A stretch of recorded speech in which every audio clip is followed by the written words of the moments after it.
रात्रीचे 9:30 जरी वाजले असतील तरी तुम्हाला असं होतं का की दिवस अजूनही डोक्यात उघड्या टॅब सारखा चालूच आहे? सतत कुठले ना कुठले तरी विचार आपल्या डोक्यात येतात की ह्यांचा मेसेज यायचा होता, ह्यांच्या ईमेलला रिप्लाय करायचा होता. एकंदरीत काय, जो अख्खा दिवस तुम्ही काम केलेलं असतं त्याच कामाचा विचार आपल्या सतत डोक्यात येत राहतो आणि आपल्याला चांगली झोप लागत नाही. चांगली झोप लागण्यासाठी तुमची संध्याकाळ किती छान जातीये हे जास्ती महत्वाचं ठरतं. आणि चांगली झोप ही शरीराला खूप महत्वाची आहे हे तुम्हाला माहितीच आहे. आपले वजनाचे जे प्रॉब्लेम्स असतात, मेंटल स्टेटचे प्रॉब्लेम्स असतात, फिजिकली काय काय गोष्टी होत असतात, हे सगळं आपल्या झोपेशी निगडित आहे आणि झोप क्वालिटी असणं महत्वाचं आहे. त्याचमुळे संध्याकाळ तुम्ही असे काय काय करू शकता जेणेकरून तुम्हाला झोप खूप छान मिळेल आणि क्वालिटी मिळेल हे तुम्हाला जाणून घ्यायचं असेल तर हा व्हिडिओ तुमच्यासाठी आहे. या व्हिडिओमध्ये मी नेहमी काय करते आणि मला झोप कशाने छान लागते हे पण मी तुम्हाला सांगणार आहे. तर व्हिडिओ शेवटपर्यंत नक्की पहा. तुम्ही माझ्या चॅनलला नवीन असाल तर hi, welcome to shine with Sonia. मी सोनिया आपटे दर शुक्रवारी वेगवेगळ्या विषयांवर व्हिडिओ घेऊन येत असते. चांगल्या सवयी लावणं, intentional living, mindfulness, skin care, fashion, blogs असे बरेच काही. जर तुम्हाला हे टॉपिक्स इंटरेस्ट करत असतील तर नक्की सबस्क्राईब करा आणि हा व्हिडिओ आवडला तर नक्की लाईक करा.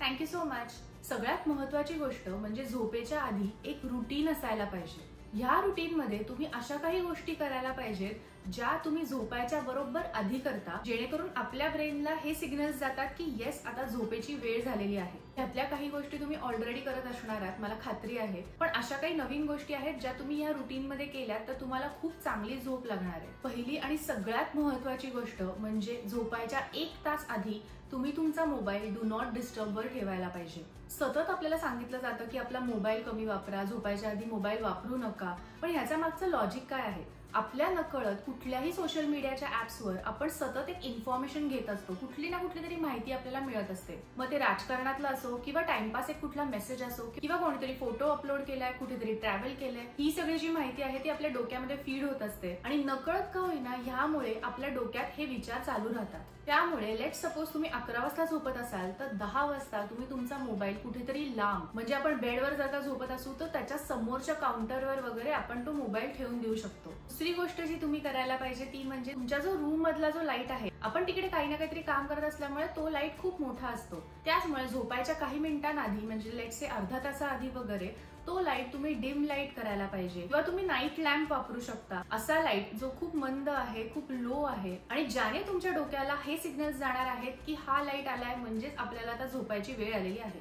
तसंच तिसरी गोष्ट म्हणजे तुमच्या जे रूमचे टेम्परेचर आहे ते तुम्हाला जर का ऍडजस्ट करता येत असेल तर तेही करायला पाहिजे. म्हणजे तुम्ही खिडक्या उघडून ठेवू शकता किंवा तुमच्याकडे तुम्ही जर का एसी किंवा फॅन जर का लावत असाल आणि तुम्हाला सवय असेल त्याची, तुम्ही ते पण एका टेम्परेचरवर आधीच सेट करायला पाहिजे, म्हणजेच अर्धा पाऊण तास आधी. ह्याने काय होतंय की तुम्ही तुमच्या आजूबाजूचं जे एन्व्हायरमेंट आहे ते असं क्रिएट करताय ज्याने तुम्हाला सिग्नल मिळतोय की आता आपल्या झोपायची वेळ झालेली आहे. हे जर का तुम्ही रोज करत असाल तर आपल्या ब्रेनला ते पॅटर्न्स रेकग्नाइज होतात आणि आपल्याला लक्षात येतो की आपला आता क्यू आहे. ती नाही म्हटलं तरी आपल्या दिवसात आपण जे काही काम केलेलं असतं त्याचा कुठे ना कुठेतरी आपल्या डोक्यात, मनात, शरीरात ताण असतो. तो ताण घालवण्यासाठी, एक मन रिलॅक्स करण्यासाठी, बॉडी रिलॅक्स करण्यासाठी खूप उपयोगाला येईल अशी एक गोष्ट म्हणजे तुम्ही आंघोळ करू शकता जस्ट झोपायच्या आधी एक थोडं वॉर्म वॉटरने, गरम पाण्याने. आपल्या डोक्यात जे विचार असतात, सतत काही ना काहीतरी कामांचे विचार असतात, पुढच्या दिवसाचे डेडलाईन्स असतात, ते सगळे शांत होतात आणि आपल्या मनाला खूप छान वाटतं.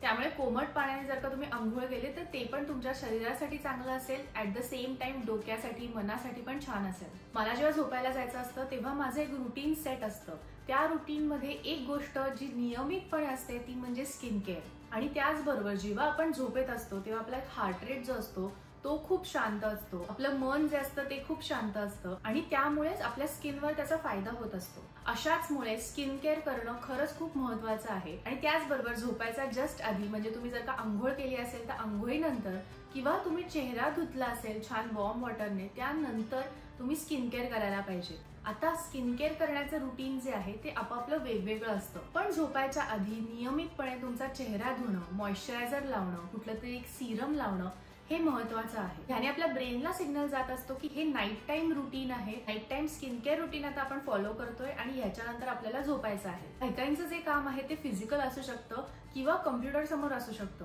त्यामुळे आपली जी बॉडी असते ती खूप स्टिफ झालेली असते किंवा आपल्या पाठीतून किंवा खांद्यातून अशा कळा येत असतात किंवा एक स्टिफनेस असतो. त्यामुळे झोपायच्या आधी तुम्ही थोडंसं स्ट्रेचिंग करू शकता किंवा थोडीशी हालचाल करू शकता आपल्या बॉडीची, आपल्या शोल्डर्सची, जेणेकरून तिकडे खूप रिलॅक्सिंग वाटेल आणि एकंदरीत तुमची बॉडी जी आहे ती रिलॅक्स होईल आणि त्याने तुम्हाला झोप चांगली मिळेल. तुम्हाला माहितीये सायकोलॉजिस्ट काय सांगतात? सायकोलॉजिस्ट हे सांगतात की ब्रीदिंग पॅटर्न्स जे आहेत, म्हणजे तुम्ही श्वास कसे घेताय त्याने पण तुमची एन्झायटी लेवल जी आहे ती ठरते.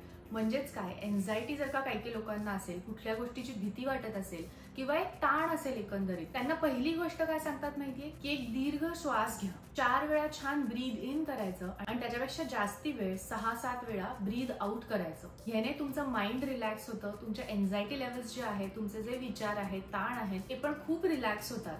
झोपायच्या आधी जर का तुम्ही हे केलं असेल तर जे काही विचार तुमच्या डोक्यात असतील ते पण खूप शांत होतात. आपल्याला जर का स्ट्रेस असेल किंवा आपल्या दिवसाची जर का भीती असेल पुढच्या, तर आपल्याला वाईट स्वप्न पण पडतात. हे जर का तुम्ही ब्रीदिंग पाळत असाल तर त्याने वाईट स्वप्न पण कमी होतात. म्हणूनच 5 मिनिटं का होईना तुम्ही एक ब्रीदिंग वर लक्ष ठेवायला पाहिजे. तुम्ही कसा श्वास घेताय ह्याच्याकडे लक्ष ठेवायला पाहिजे आणि थोडी ब्रीदिंग एक्सरसाइजेस केली पाहिजे. ह्याने तुमच्या झोपेची क्वालिटी आहे ती खूप सुधारणार आहे. आता काही वेळेस काय होतं की दुसऱ्या दिवसाची मला भीती जास्ती असते की उद्या काय होणार आहे, उद्या ह्या गोष्टी आहेत त्या नीट होतील का, किंवा काही डेडलाईन्स आहेत त्या मीट होतील का, ह्या सगळ्याची भीती असते. त्याने पण झोप कमी लागते आपल्याला, त्याने पण क्वालिटी ऑफ स्लीप अफेक्ट होते. त्याचमुळे जर का तुम्हाला असं होत असेल तर तुम्ही एका पुस्तकामध्ये किंवा तुमच्या नोट्स ऍप मध्ये रोज लिहायला पाहिजे की उद्या कुठल्या गोष्टी आहेत ज्या मला अचीव करायच्या आहेत, आज असं काय घडलं ज्याने मला खूप ग्रेटफुल वाटतंय आणि आज काय चांगल्या गोष्टी घडल्या, आणि 3 अफर्मेशन्स तुम्ही त्याच्यात लिहायला पाहिजेत. आता लिहायला का सांगतो आपण? कारण का आपल्या डोक्यामध्ये ज्या गोष्टी असतात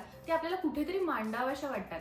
कधी कधी असं होतं की समोरच्या व्यक्तीला आपल्याला मांडावं असं वाटत नाही आणि सतत काय जाऊन सांगायचं असं वाटतं. मग आपण काय करू शकतो की आपल्या जे डोक्यातले विचार आहेत ते कम्प्लिटली आपण डायरीमध्ये लिहू शकतो किंवा जर्नलमध्ये लिहू शकतो, जेणेकरून आपण खूप चांगल्या पद्धतीने व्यक्त पण होतो आणि आपल्याला ती जर्नल जज करत नाही. आता माइंड यू, तुम्ही आतापर्यंत एकदा पण फोन तुमच्या हातात घेतला नाहीये असं मी अज्युम करतेय. त्यामुळे हे जर का तुमचं रुटीन सगळं संपलं असेल तर तुम्ही देवाला जर का नमस्कार करत असाल रात्री झोपायच्या आधी माझ्यासारखा, तर तसं तुम्ही करू शकता. त्याने पण तुमच्या ब्रेनला कुठे ना कुठेतरी सिग्नल मिळत असतो की आता झोपायची वेळ झालेली आहे, सो झोपायच्या जस्ट आधी आता मी देवाला नमस्कार करून झोपतीये. त्यानंतर जेव्हा तुम्ही डिम लाईट जो आहे तो पण बंद करून जेव्हा पडता बेडवर, तेव्हा तुम्हाला खूप छान वाटणार आहे, रिलॅक्स वाटणार आहे. कारण का ह्या ज्या आधीच्या गोष्टी आहेत त्या तुम्ही साध्य केलेल्या आहेत आणि स्लोली एक स्टेप बाय स्टेप तुम्ही केलेल्या आहेत. आता हे तुमचं आयडियल रुटीन असायला पाहिजे.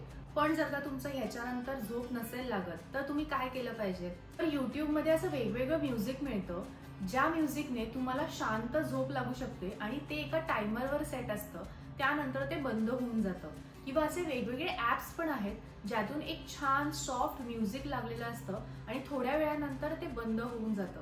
तर अशा गोष्टी तुम्ही ट्राय करू शकता. ह्याच्याच बरोबर अजून एक गोष्ट म्हणजे काहींना झोपेच्या आधी थोडंसं वाचायची सवय असते आणि वाचता वाचता झोप येते, तर ही पण एक खूप चांगली पद्धत आहे. पण कुठलं पुस्तक वाचायचं हे पण महत्वाचं आहे.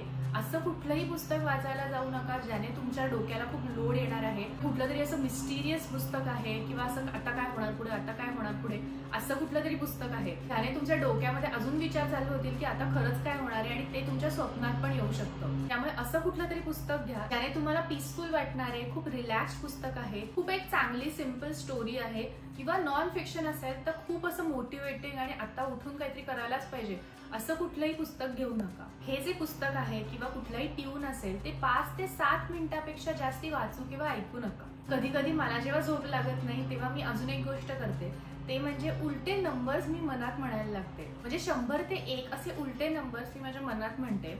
फॉर सम रिझन मला हे वर्क होतं, माझ्यासाठी हे खूप उपयोगाला आलेलं आहे की मी अगदी 80 आणि 70च्या इथपर्यंत आले की मला झोप लागलेली असते. मला त्याच्यानंतर आठवतच नाही की मी कधी 1 पर्यंत गेलेली पण आहे. मला ही जी पद्धत आहे ती पण कधी कधी बेनिफिशियल ठरते. अजून एक महत्वाची गोष्ट म्हणजे जर का तुम्ही कॉफी चहा पिणाऱ्यातले असाल तर तुम्ही 5 नंतर कॉफी आणि चहा न पिलेलाच बरा. कुठलंही कॅफिन तुम्ही 5-5:30 नंतर घेतलं तर त्याने तुमची झोप जी आहे ती कधी कधी येत नाही व उशिरा लागते. त्यामुळे जर का तुम्ही कॅफिन 5-5:30 नंतर घेत असाल तर ते पण तुम्ही अवॉइड करू शकता. हे जर का रुटीन जे 30 मिनिटाचं आहे अप्रॉक्सिमेटली, जर तुम्ही हे रोज केलं तर माइंड यू तुम्हाला खरंच नक्की झोप लागेल, खूप शांत झोप लागेल. जस्ट झोप लागून उपयोग नाहीये, पण एक क्वालिटी ऑफ स्लीप पण खूप मॅटर करतं.